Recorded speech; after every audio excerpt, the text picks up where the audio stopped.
On today's show, Rockets post All-Star break expectations. Who has the most riding on the rest of this season? And what should they do with their final roster spot? It's all coming up right here at Locked On Rockets. This is Mission Control, Houston. Ignition sequence start. 6, 5, 4, 3, 2, 1.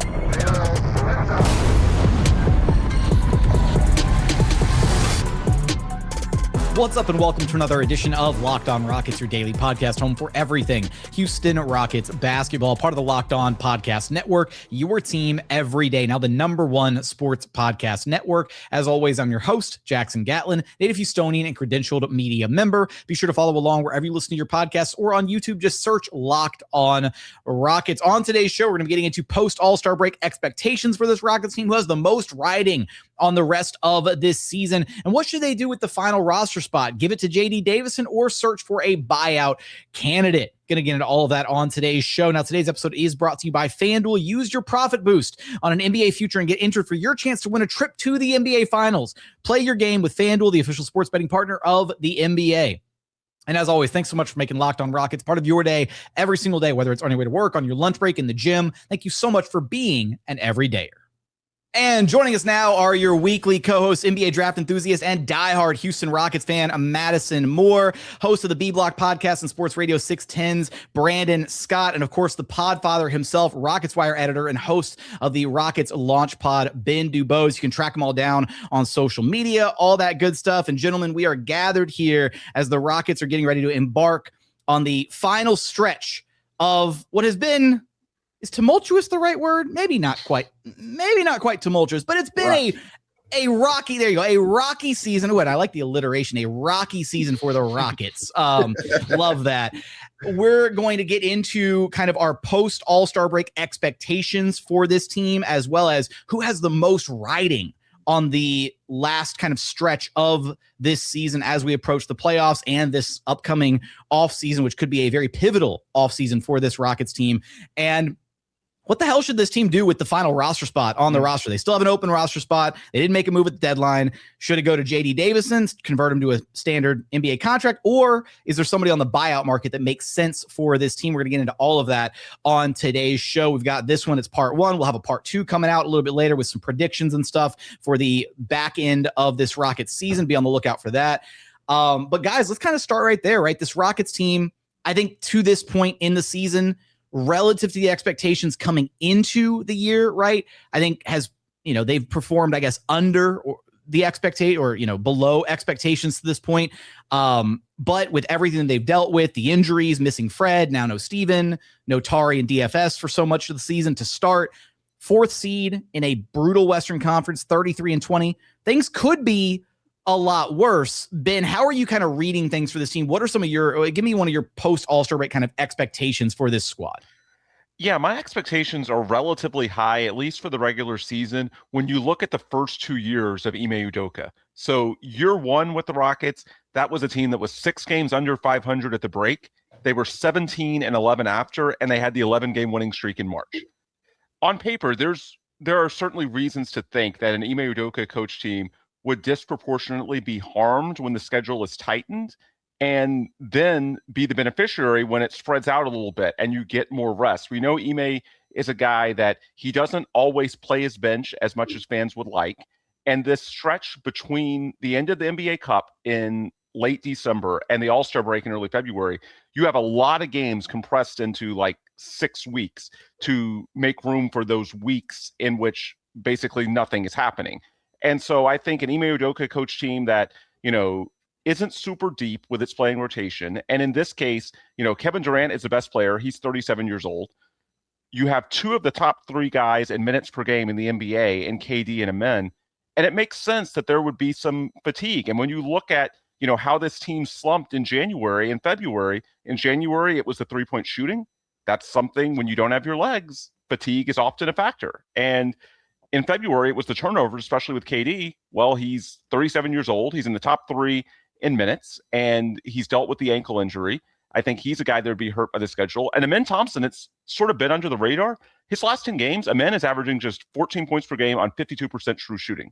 So your 2 guys that are near the top of the NBA in minutes per game, they've been a little bit less efficient of late, and KD's dealing with the ankle as well. So there are a lot of reasons to believe that you give this team a week off to recharge, and they should be better, but they just got to do it. Like, the way I break down this season to date, it's basically like there's 3 different versions of the Rockets. There's the first 17 games, and they went 13-4, October, November. They were fabulous. That was also when Reed Sheppard was at his best. Brandon, I'm sure you'll get into that. There was the stretch in December where the defense just fell off a cliff. They just weren't playing with the requisite intensity, and they blew these games to like the Kings, the Pelicans, the Jazz. And then from January onward, they cleaned up the defense, but the offense has been bottom 10. And so at some point, if they can put the defense and offense together at the same time, which they haven't really done, at least not on a consistent basis since those first 17 games, this team can be a lot better. And so when you look at Ime Udoka's style of coaching, when you look at the last 2 years, when you look at the fall off recently from KD and Amen, who have been leaned on very heavily, and because they haven't had any real injuries, they also, those cumulative minutes have added up. There are reasons to think that they're going to put it together on the other side. They've just got to actually do it. B. Scott. So my expectation, my post All-Star break expectation, is to solve the point guard riddle. And that is not to say that there's a perfect solution or that there's a perfect answer to the question, but I have felt like over the past, let's call it week plus, let's just go back to the Oklahoma City game a couple of Saturdays ago now when Amen Thompson was sick and they had to start Reed Sheppard. I felt like, let's see, there's about a 3-game stretch that we're talking about going into the All-Star break where it seemed like they were finding something that I hope, at least, maybe there's some hopium here, but I'm hoping that they lean into. And I've got to think that because, look, for all of the criticisms that coaching staff has gotten, they're smarter basketball minds than mine. And even I can tell that this is the way to go. Like, this is the way to go about your point guard issue, for better and for worse, is with Reed Sheppard and allowing Sheppard and Alperen Sengun to continue to build the chemistry that it looked like that they're building between their 2-man game when they're on the floor together. And also just the idea, at least for me, that could be not just the remedy to their point guard issues, but also to this over-reliance on Kevin Durant, to just have another option, another engine, something else that you can truly rely on offensively. And I know Reed Sheppard had a rough stretch there at the start of, I guess, the end of Brandon, January. they don't need to rely on KD or Reed. They're just going to clean up every offensive board, right, and get all the second chance points. That's what this team is built around. And you want to talk about things that are opposite of my expectation, right? Like I'm trying to think of an expectation for the Rockets with in mind that this generational offensive rebounding thing that they had going for them is over, at least for the foreseeable future, at least for this. When we're talking about this season, it's over. We'll see what happens with Steve-O, and maybe the team looks similar to how it did before in their offensive rebounding at historical rates again next season. But as far as this season,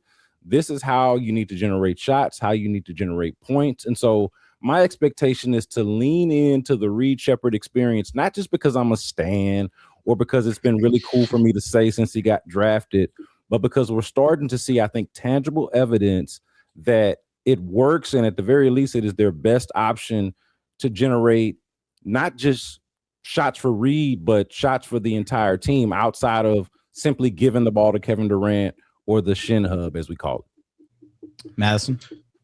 Yeah, I mean, I think you guys covered pretty much my sentiments as well. I mean, what I add to that is I expect or am optimistic about a well-needed reset. The type of reset that we've needed often in years, like Ben said, and that teams often need, where guys can refocus their roles, coaches can go over film, refocus their teams, right, and fix some of the nagging issues that we've come across. I think this team has kind of suffered from a lack of focus, a lack of intensity, a lack of real consistent purpose in a lot of the ways that young teams often can suffer from inconsistency, right? And those types of things. And of course, execution due to the point guard issue. And so this team, it'll be interesting to see how Ime Udoka, I think, because that's who I think this is on, is Ime Udoka inspiring these guys to play their hardest every night. I mean, we got about 20 something games, 29 games, yeah, almost 30 games, right, left in this season. And that's a long enough stretch to make a statement, right? To go into the playoffs feeling good about yourself, right? And to refocus on what are our mission as a team as we're going in to make a playoff run. So overall, in those expectations, this will be about team planning and execution. And so I'm excited to see, because as you guys all outlined, the actual individuals in this team, not just Reed Sheppard, not just Kevin Durant, but and not just Alperen Sengun, who needed this rest with all the nagging injuries he had, and so rejuvenated Alperen Sengun with some extended time off. I expect him to get back, rounded back into form, but also the others, the young role players on this team that have overperformed in stretches and underperformed in others. I'm excited to see them, come in and refocus and really come in with a plan to come together and win games. And I think the Rockets have a special opportunity to do that. And there's a lot of opportunity out there for guys to take those type of steps. So that's my post-game expectations. Yeah. The post All-Star break Ime Udoka coaching phenomena, Jalen Green notwithstanding, it is encouraging, right, to think about, okay, what can this team do? Maybe Ime and company, right, his coaching staff, they're really good at revisiting and taking this, chunk of time off in the middle of the season to identify weaknesses, to address certain problem areas within, schemes, offensively, defensively, that kind of thing. And I think it certainly, the break lends itself to the advantage of teams like, this Rockets team and with a coach like Ime Udoka that kind of, presses his players as much as he does, expects so much out of them on both sides of the court, or at least defensively, right? Effort wise, having this little reset in the middle, at the, before the tail end stretch of the season is important for teams like that to be able to get that little piece, that little break in the schedule, that little bit of time off to kind of get right physically for all the nagging injuries, like you kind of already highlighted. And I think the biggest one for me is, the success of this Rockets team, especially in the post Fred VanVleet era of this Rockets team, was going to always be very dependent on the individual talent and night to night excellence of Kevin Durant and Alperen Sengun.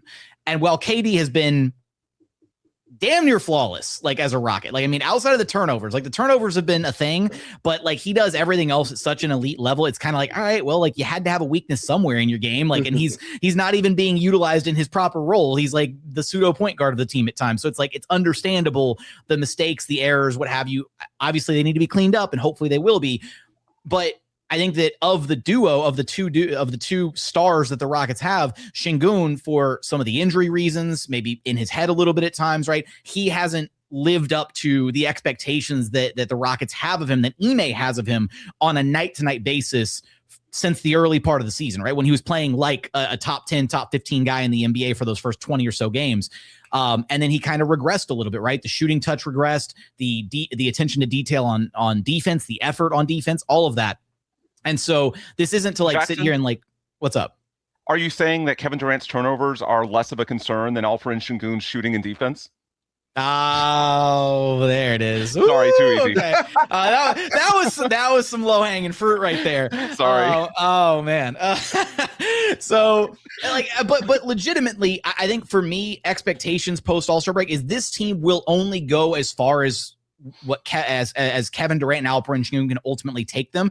And they need that best version of Alperen Sengun, because here's my thing is, as frustrating as the season has been at times, as down bad as Rockets fans have been at times this season, when you have two talents like Kevin Durant and Alperen Sengun on your roster, you have a shot every night against any team in the association. I don't care who it is. It could be the Thunder. It could be the Spurs. It could be the Nuggets. It could be the Pistons. Doesn't matter. And they have wins against all those teams, or they have incredibly competitive games that have gone down to the wire that they ultimately weren't able to, get over the hump and finish at the end, but they have been right there with all of these other upper echelon teams. And that you can call it hopium, whatever. I'm stealing Brandon's word from earlier, if you want, but I do think that gives at least me some confidence in the back half of the season. And that's my hope, is that Alperen Sengun gets back to that previous level of play, because that version of Alperen Sengun paired with the version of Kevin Durant that we have had for most of the season, those two guys leading the charge with the right role players stepping up on a night-to-night basis. It doesn't have to be everybody on a given night, but you get the contributions that you need from Jabari here and there, Tari here and there, Reed Sheppard here and there. Then I think this team has a chance to still make some noise and, a shot at a potentially deep playoff run, which we're going to be talking about in our part 2 kind of roundtable episode, where we'll do our playoff predictions, seeding predictions, all that stuff. But coming up, we want to talk about who has the most riding on the final stretch of this Rockets season, and I guess the playoffs as well, if we're factoring that in. We're going to get there in just one moment. First, today's episode is brought to you by Indeed. Workplace chaos, deadlines stacking up, inbox overflowing, and the one position you have to fill still sitting open. When the pressure's on and you need the right hire, this is a job for sponsored jobs. Indeed Sponsored Jobs helps you reach the people who actually fit what you're looking for: skills, experience, location, so you're not just hoping the right candidate stumbles across your post. And here's a stat that says it all. In the minute that I've been talking to you, companies like yours made 27 hires on Indeed, according to Indeed data worldwide. So if you're hiring, spend less time searching and more time interviewing candidates who check all your boxes with Indeed Sponsored Jobs. Listeners of this show will get a $75 sponsored job credit to help get your job the premium status it deserves at Indeed.com/podcast. Just go to Indeed.com/podcast right now and support our show by saying you heard about Indeed on this podcast. Indeed.com/podcast. Terms and conditions apply. Need to hire? This is a job for Indeed Sponsored Jobs. Today's show is also brought to you by TurboTax. Tax season doesn't have to take over your life. This year, TurboTax is making it easier than ever to just hand things off and move on with your day. With TurboTax full service, you can have your taxes done for you by a local expert, start to finish, without the stress or the guesswork. Instead of spending hours trying to figure out different forms, you can meet with a local TurboTax expert in person or connect online, and they handle everything from W-2s to self-employed forms and work to get you every deduction possible. For a limited time, you can have your taxes done by a local TurboTax expert for just $150, all in if a TurboTax expert didn't file for you last year. Just file by February 28th. Take taxes off your plate and get back to your life. Visit TurboTax.com/local to book your appointment today.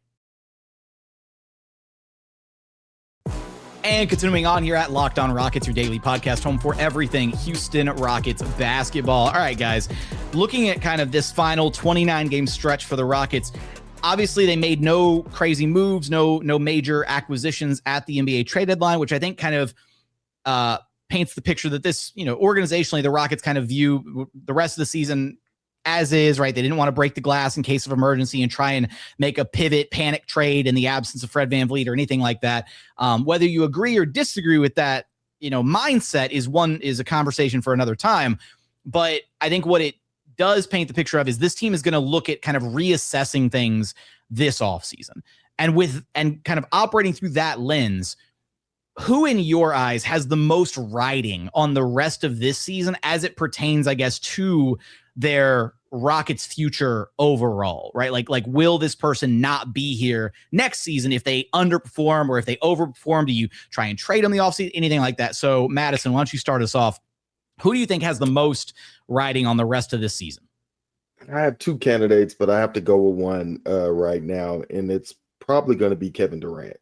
And not just because I think he might be somewhere else later, but just this stage of the career he's in, and the stage that the Rockets are as a team, as a pseudo contender, but not, with the Fred VanVleet injury, it's not looking so good as like a late playoff push, maybe so, right? And this is a guy still playing at a super, super high level, but he wants to compete for championships. He wants to have a real opportunity to win games, right? And are these young Rockets ready to support that type of ambition? And that's a big question, right? And so it's not just in the fact of will the Rockets be willing to trade him, but will Kevin Durant, still you will be looking elsewhere, thinking about, hey, I'm still playing at a high level. I can still be a number one in a deep playoff push, right? Or is this team around me good enough to support those types of things? Now, I think KD came to the Rockets understanding the position that they're in, right? This is an up-and-coming team, a young team that is still learning on the fly. But the things that we've seen over the course of this season, it brings those type of questions. So to me, that's why Kevin Durant probably is a question mark for those reasons, especially because he's been such a high level player for this team, right? And so if I'm Kevin, I want to compete at a high level, and I think the playoffs will kind of tell us if this team is ready to compete. Not saying they have to win a championship right now, but how competitive are we in the playoffs? I think that's a huge question mark. B. Scott. Wow, I think that's actually a compelling argument. I'm gonna go with for one thing, I like that Madison went with one of the best players, and I think we'll all agree with the best player on the team in Kevin Durant. I'm gonna go with the other best player, which I thought I was gonna be spicy with this one with Alperen Sengun, but Madison stole my thunder a little bit going with KD. Shout out to you, man, and a compelling argument at that. But I'm gonna go with Alperen Sengun because honestly, when I first thought about this question, I thought that you could make a case for any of one of you guys mentioned the others, and we know who the others are. They're the young guys who are not Alperen Sengun, basically, right?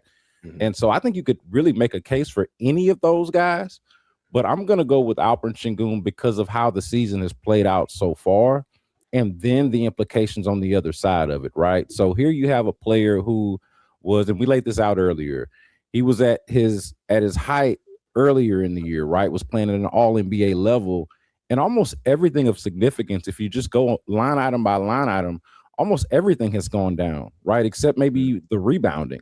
Funny enough, it looks like it's, kind of been a somewhat steady, but everything else from plus minus to points, the free throw percentage looks like it's going back up, but he and KD both missed key free throws in that Clippers in the most recent game that they had down the stretch. I mean, there have been some troubling things about his game if you judge him on the standard of superstar, which is, I feel like, where we were starting to get to or we're already at, depending on kind of just how you view things. But I think that's what the rest of this season is about, right? How this season ends and then how the playoffs actually play out, to me, will say a lot to not just Rockets fans, but most importantly, I think the Rockets brass about what they think about this core beyond Kevin Durant, because I do think that the Rockets have to be thinking or operating in somewhat two separate universes here, the here and now and the future, because they have Kevin Durant right now and under contract for the next couple of years, well, next year and then the player option after that. But the runway that they talk about, right, is supposed to go far beyond that. And I think it's a relevant and real question about what does that runway look like post, both while you have Kevin Durant and after he's gone, right? And so, and then Alperen Sengun, I think, is just central to that question, right? Is this the guy, or is he similar to Jalen Green, maybe not the guy that you wanted him to be, but so good that he could go get you the guy. He could be the centerpiece of acquiring the guy. So for me, the one who has the most riding on the season is heavy is the head that wears the crown. It's the best player on the team that's not already a Hall of Famer, that's not already a champion, that's not already a Finals MVP. It's Alperen Sengun for me. Ben? Yeah, so the way I look at it, the Rockets' actions at the trade deadline, coupled with the knowledge we have of no Fred, no Steven, they don't believe they're in the top tier of title contenders. And as you said, Jackson, people can feel how they want to feel about that, but I don't think it's impossible that the Rockets win a championship, but I think the evidence is clear that at the moment they're not in that top tier, and I don't think the Rockets themselves believe they're in that top tier. Not saying it's impossible, but I do think that expectations are a bit lower than that internally. So with that in mind, I'm looking a little bit more towards the young guys, and you've got 5 recent first-round draft picks who are all 24 years old or younger, and I'm going to throw Jabari Smith and Tari Eason into a different bucket because I think it's pretty clear Jabari and Tari are plug-and-play guys. They fit into a lot of different team constructs as role players. Yes, there's some variance as to how high-end they are, but it's pretty easy to see how they can fit, and they will fit in a number of different roster configurations over the years ahead, hopefully in Houston. So that leaves you with 3, Amen, Şengün, and Reed. And I'm going to cheat. I've got one for each side of the ball. Defensively, I think it's Reed. You know, when you look at those 3 who have a lot of variance, specifically with Amen and Reed, the question is how they fit together, and can you get the best out of all of them at the same time? Defensively, to this point, I think it's pretty clear that the Rockets have been reluctant to trust Reed and Şengün together in super high leverage defensive possessions because opponents just have too many areas to attack. The thing with Şengün, I do believe that a lot of it's related to injuries and fatigue, because the last 2 years we have seen him defend at a high level, especially when the stakes are raised. So I'm holding out hope that when the games get bigger and you get to April and May and playoff series, that Şengün's going to become at least passable, if not better than that, because the last 2 years he had stretches where he was legitimately good defensively. So I have hope that Şengün will at least not be a liability. Reed, it's year 2. He's 21 years old. There's no reason to panic. But if it turns out that Reed and Şengün together in the playoffs just doesn't work, then there is a point that you have to at least start to consider, can you get the best out of those guys together?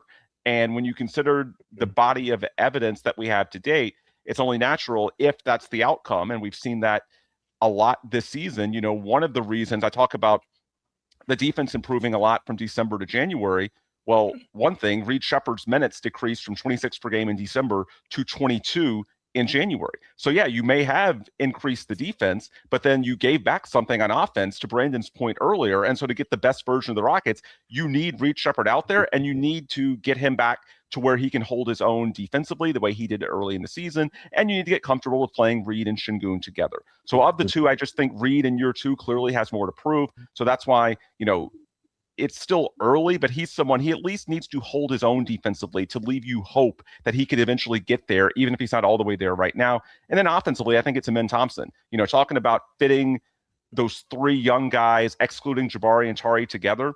You know, offensively, the question is, what happens with the floor spacing when Amen and Şengün are out there together? I think your ceiling is always going to be a little limited in today's NBA until you can consistently make plays on the ball. We've seen it in flashes from Amen, not consistently. I mentioned going into the All-Star break, he had slumped his last 10 games. I do think some of that's fatigue.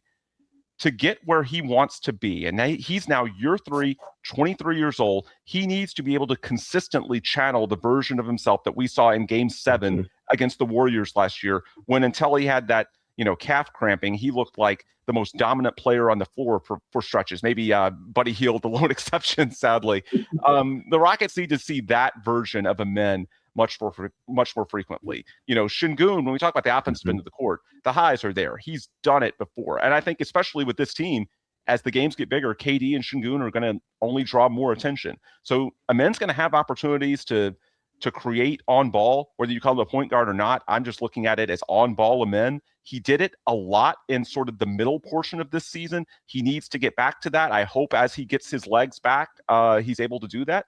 But if he doesn't, you know, he's not going to be close to a finished product, but at some point he's got to have more juice on ball, or his ceiling, you know, he can get to an all-star level, but to be the all NBA guy that the Rockets think and believe he will be, then he's got to develop more in terms of consistently generating offense. Hopefully this is the time, and he goes in March on the type of run that Jalen Green did 2 years ago. Only Amen is able to sustain it. So I guess, you know, I hesitate to make the comparison because year 3 Jalen Green didn't necessarily sustain that dominance, but hopefully Amen Thompson can do something different in the second half and then actually sustain it moving forward. Amen Thompson is walking through that door. So, you know what? This one I kind of have to, I got to lead it with like a little bit of a caveat, because I don't necessarily know that like anything is going to change, which is kind of depressing to talk about. But I got to go with Ime Udoka, man. Like that's going to be a spicy one. But like when I say who has the most riding on the end of the season, like I don't think that the Rockets are going to suddenly cut bait with Ime at the end of the year, regardless of how bad things look. But I'm sorry, I said it at the beginning of the season, and I've felt it more and more increasingly as we navigate through this season. This is a team with Kevin freaking Durant and Alperen Sengun. They should not be bottom 10 in half court offensive possessions. Like, I'm sorry. The tools and weapons are there on the roster. The polarizing nature of the utilization of Reed Sheppard is one element of the Ime Udoka experience this season that has been less than stellar, unfortunately, for many Rockets fans. And just his overall approach to the offensive side of the ball has left a lot to be desired. And it's like, at what point, I keep going back to thinking about the extension that the Rockets gave him. And this would have been year 3 of his original 4-year contract with the Houston Rockets. Had they not extended him, and had you been able to revisit things and look at this offseason and be like, all right, well, we gave you Kevin Durant, you had Alperen Sengun, yeah, you lost Fred VanVleet, but if your entire offense is propped up by one point guard who you can't replicate stuff with, then like, what are we doing here? And so I'm at a point where I really want to be wrong. Like, I want Ime to show me more offensively. I want to be encouraged by these sets and actions and off-ball, sequences and stuff that we see from this Rockets team. But time and time again, it's like, sometimes they'll do some cool stuff at the beginning of a game. They'll run some sets, some cool actions, whatever. You get some wide open shots, and it's like, oh wow, this is what the good offense can look like. And then as the game progresses, it's like they just get away from that, and they boil down to, all right, more KD and Şengün ISOs, right? And I don't think it's the players on the court just deciding to like do their own thing. Like I am at a point with Ime and the coaching staff where I feel like the expectation for where this team should be at offensively does not match the actual product we're seeing on the floor. And like, we're talking, they're like well below, they're not even like league average in half court offense, right? The teams that are ahead of them in half court offense that have zero business being ahead of them, right? Orlando, for one. That's nasty. That's nasty. Utah is ahead of them. The Grizzlies are ahead of them. 16th. The Grizzlies are almost at the halfway point. That's pretty bad. Rafael Stone judges you for not including the offensive rebounding numbers, Jackson. Come on. So like, and that's the other part of it. It's just like, all right, great, you're great at offensive rebounding. That can't be your game plan. Like, I'm sorry, if your offense, like where's there's like that old like meme of like somebody holding up the clipboard. You know what? It was Kelvin Sampson. It was Kelvin Sampson holding up the clipboard, and it just said mistakes on the clipboard, right? Because he was trying to explain what was happening defensively to his team. That's what the Rockets offense is, being built around the offensive rebounding identity. It's like, all right, great, you're good at it, but that cannot be your number one weapon, because it's completely contingent on A, missing the shot to begin with, and then B, out-efforting the other team. And you can't guarantee that you're going to be able to out-effort the other team every single possession, every single night. I'm sorry. You can do it in a regular season when it's a random game in February, sure. But in the playoffs, when everybody's busting their ass, when everybody's trying their hardest, playing at 110% energy, those extra effort points, those hustle points that you relied on throughout the entire season to prop up your offensive rating, those are going to dry up. Maybe not completely, because they're still good at what they do, but I crave some sense of like offensive identity for this Rockets team outside of just, wow, KD and Şengün are really good with the basketball in their hands, right? Like, but that's what the offense kind of boils down. Doris Burke said it the other day on a national broadcast. She was like, this Rockets offense just boils down to a lot of individual talent from Durant and Şengün. I was like, wow, does Doris actually listen to LOR? Because I said that line verbatim the other day. So like for me, I think that Ime has a lot riding on the end of the season. Not just like, I don't expect him to be like on the hot seat or anything at the end of the year, but like, I think that a lot of Rockets fans' eyes are kind of being open to like, yo, what is happening with this offense? And at some point, the noise is going to become loud enough, and there's going to be enough questions where it's like, what does this team look like next year? Let's say they do get Fred VanVleet back, right? And he's the same old Fred VanVleet. What if the offense they're putting up next year with Fred VanVleet is still like bottom 15 in the NBA? With a healthy Fred and a Kevin Durant and an Alperen Sengun and a Reed Sheppard another year older, like, what are we doing here, right? And we've seen teams that have been coached by these like hardcore defensive minded, whatever. Like, so there was the Mark Jackson in Golden State, and then Steve Kerr took over. Then the most recent example is like Ime Udoka in Boston. Joe Mazzulla takes over. Offense skyrockets up both times, right? Like, and more or less similar rosters, damn near identical rosters, in fact, for both coaches. And then the offensive rating jumps up like 8 spots on the list once they switch to a new coach. So I'm not advocating for it by any stretch of the imagination, but I have concerns, and I want Ime to be the one to be able to address those concerns and get the offense to a place where it's at least respectable instead of bottom. What are they? Bottoms 1, 2, 3, 4. The fact that I'm having to count from the bottom of the list is so depressing. 1, 2, 3, 4, 5, 6. They're bottom 7 in half court offense in the NBA right now. The bottom line for me, they're bottom 10 in the league, even overall offensive rating, including those offensive rebounds since January 1st. So regardless of how you frame the offensive rebounding data, this has been a bad offensive team for 6 weeks, and they have too much talent to be bad.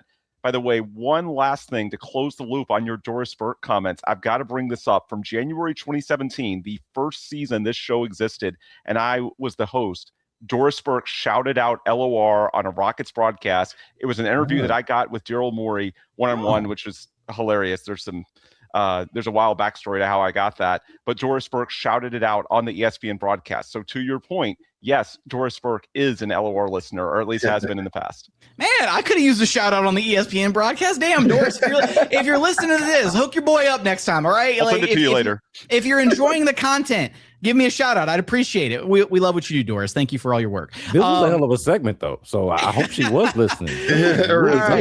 It was.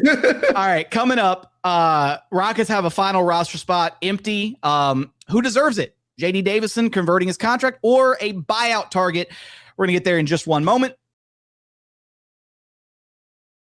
First, today's episode is brought to you by FanDuel. Ever wanted to experience an NBA Finals live and in person? FanDuel is giving you the chance to turn that dream into reality with their NBA sweepstakes. Here's how it works. Use your profit boost on any NBA future, and you'll automatically be entered for a shot to win an NBA Finals trip for 2. That's right. Flights, tickets, the whole experience completely taken care of. If you're already looking at the board and thinking about which team can make a deep run, this is the perfect time to lock it in. Futures this time of year is great, whether it's picking a team to win the championship or grab a conference title. It adds an extra layer of excitement to every game down the stretch. So visit FanDuel.com to get started. Use your profit boost on an NBA future and get entered for your chance to win a trip to the NBA Finals, all expenses paid. Play your game with FanDuel, the official sports betting partner of the NBA.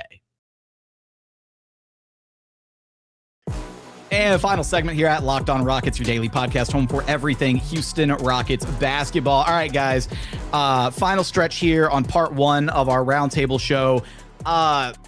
Final roster spot, and it's kind of between two options, right? It's do you peruse the buyout market and try to scoop up a name there, somebody that can maybe help this team out a little bit, versus do you just potential, and there is, I guess, a third option where they could just do nothing with it. They don't have to do anything with that final spot. But which way are you guys leaning as far as what they should ultimately do with that final spot? Give it to JD Davison, go for a buyout target, or do nothing with it? B. Scott, why don't you tee us off? Yeah, so I feel like doing nothing is the worst answer. So that's how I felt about the trade deadline. Yeah. And so, like, for our sanity, can they not double down on the worst possible outcome and do something? I would say, man, who am I supposed to get excited about on this buyout market, man? I looked up and down. I've been looking up and down for right at about a week now. I mean, do I want Lonzo Ball? Do I want the nostalgia of Eric Gordon, who I think is my age or older? Like, I mean, like there's just not a lot there. And then to JD Davison, I don't want to make it just about what's not there, but I think it's a mix. There's not a lot out there that really intrigues me.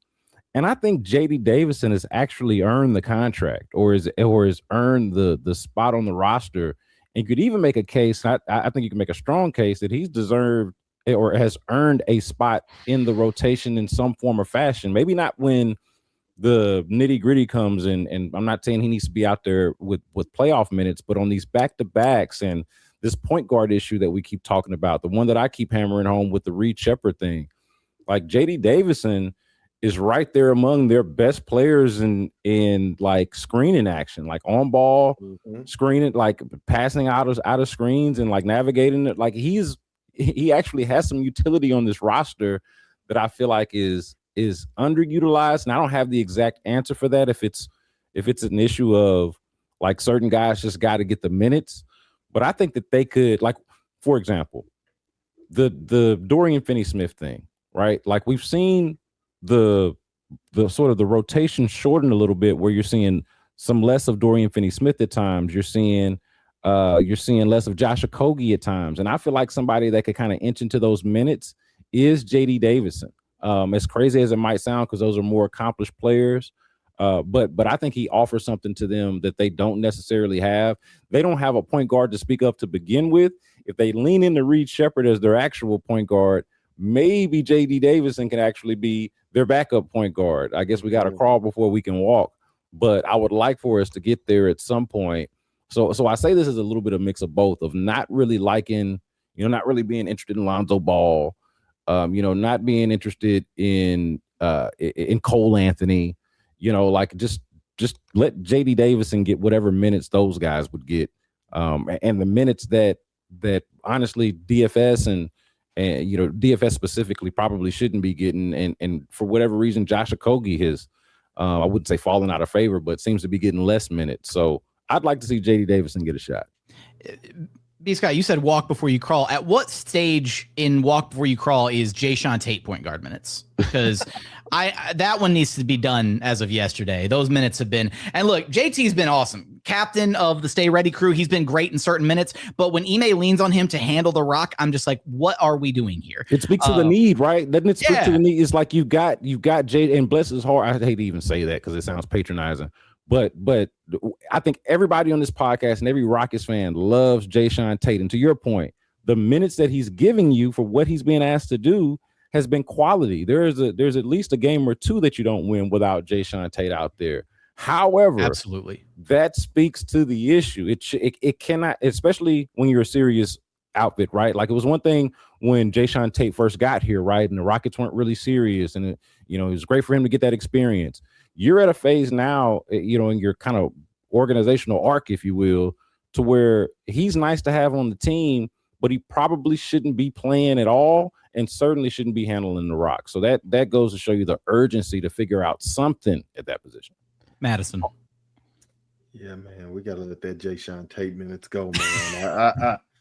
I can't do it no more, man. Hey, shout out Jayshawn Tate. I said Jayshawn Tate minutes, and Madison looked shell-shocked, man. He's like, I've seen more. Jayshawn Tate, you know who Jayshawn Tate reminds me of?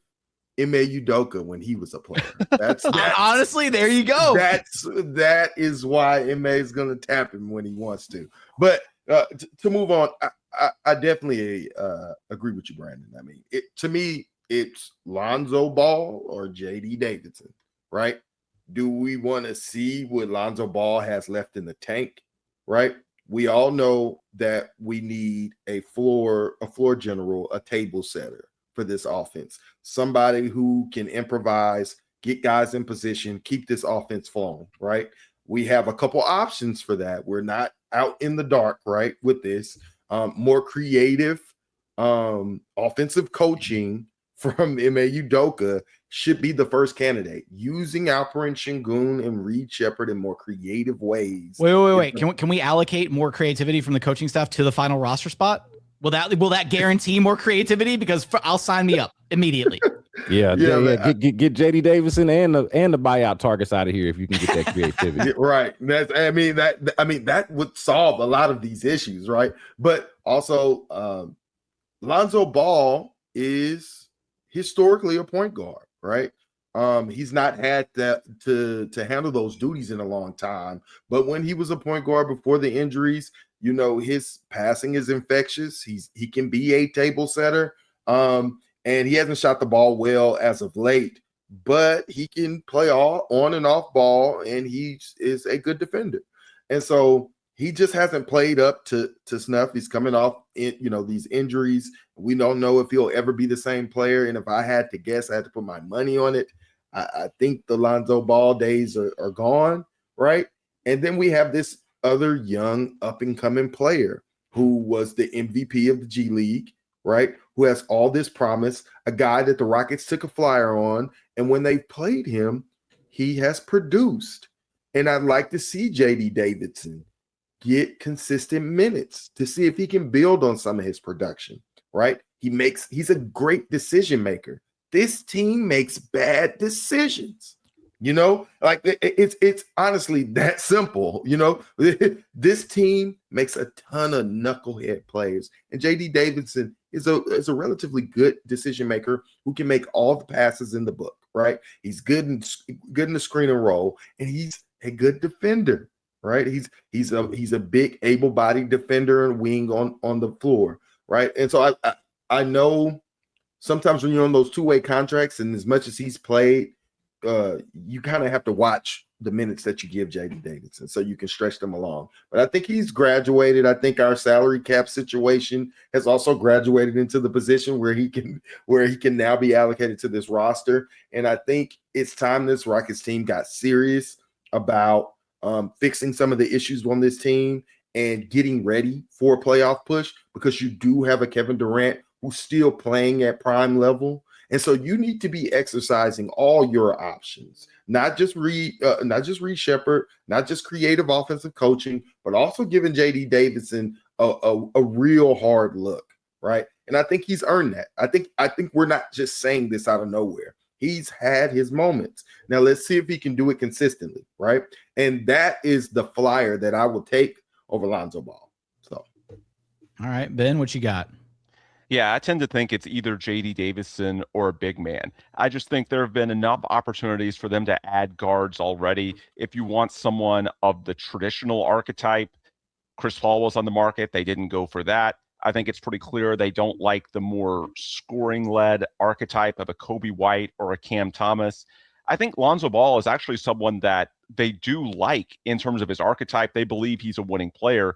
It just comes down to his health. And this is such a rare situation with him having missed 3 years, with him looking awful this year, at least from an efficiency perspective by the metrics. It's one of those situations, if it walks like a duck, if it talks like a duck, maybe it just is a duck. And I think the Rockets might be one of those teams. I forget who it was, but one of the national guys said that several teams were inquiring about Lonzo Ball's medicals. I could see them wanting to learn more, and maybe, it's a small sample. Maybe there's something that can still be, some juice that can still be squeezed there. But as Madison said, I'm skeptical. I think it's a perfect fit in theory, but in terms of, actual practice, I don't see it working out.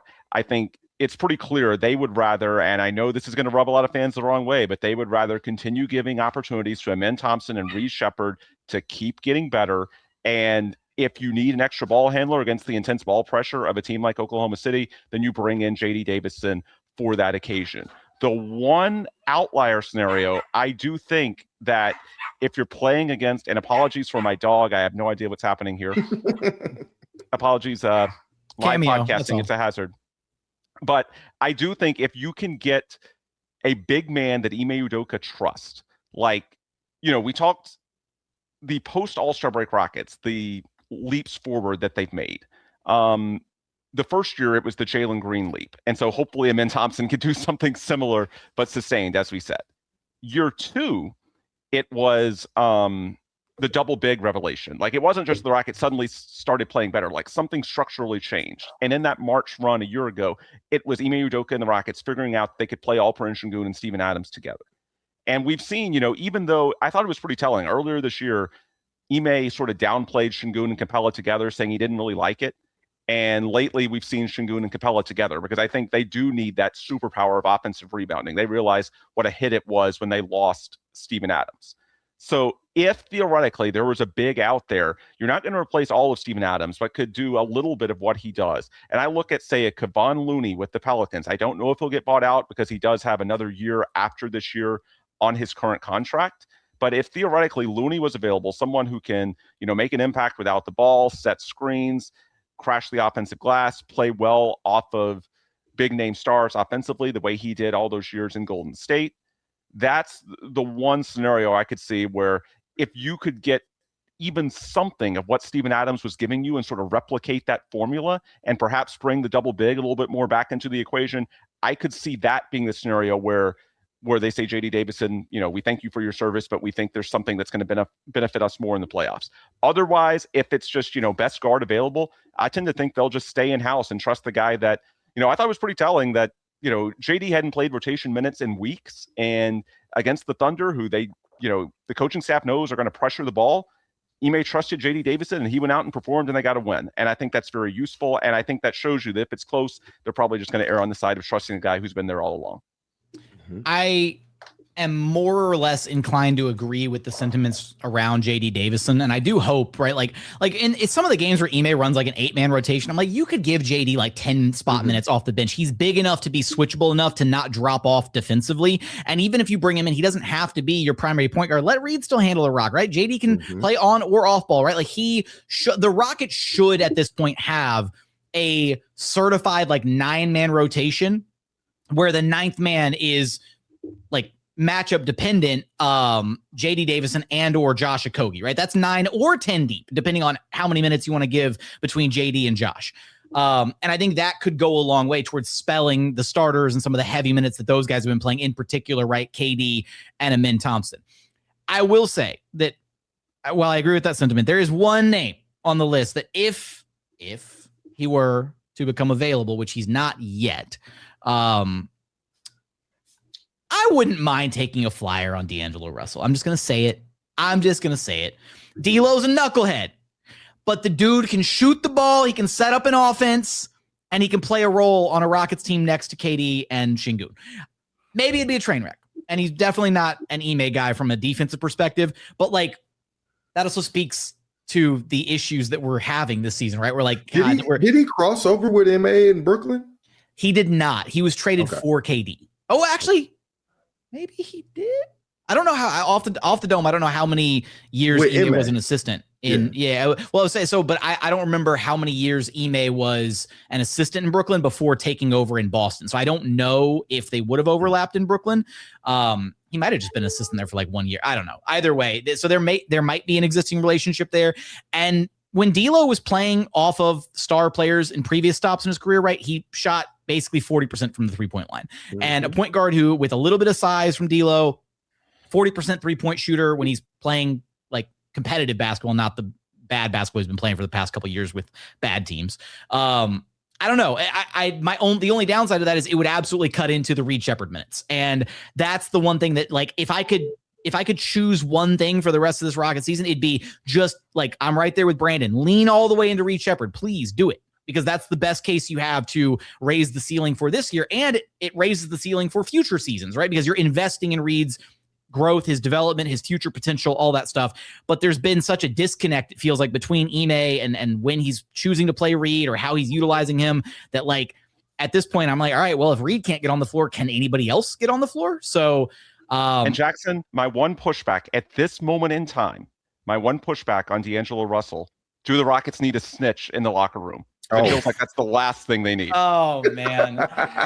Yeah, you know what? On that point, yeah, never mind. Dead it. Never mind. No D'Lo. Just give JD his contract. He earned it. We're curious. We want your thoughts on everything we discussed here. What are your Rockets post All-Star break expectations? Who has the most riding on the rest of the season? And who should get that final roster spot? Is there a buyout candidate that you have in mind, or does it belong to JD Davison? Let us know in the YouTube comments. But as always, thank you so much for watching. Thank you so much for listening. We look forward to having you back right here at Locked On Rockets, your daily podcast home for everything Houston Rockets basketball.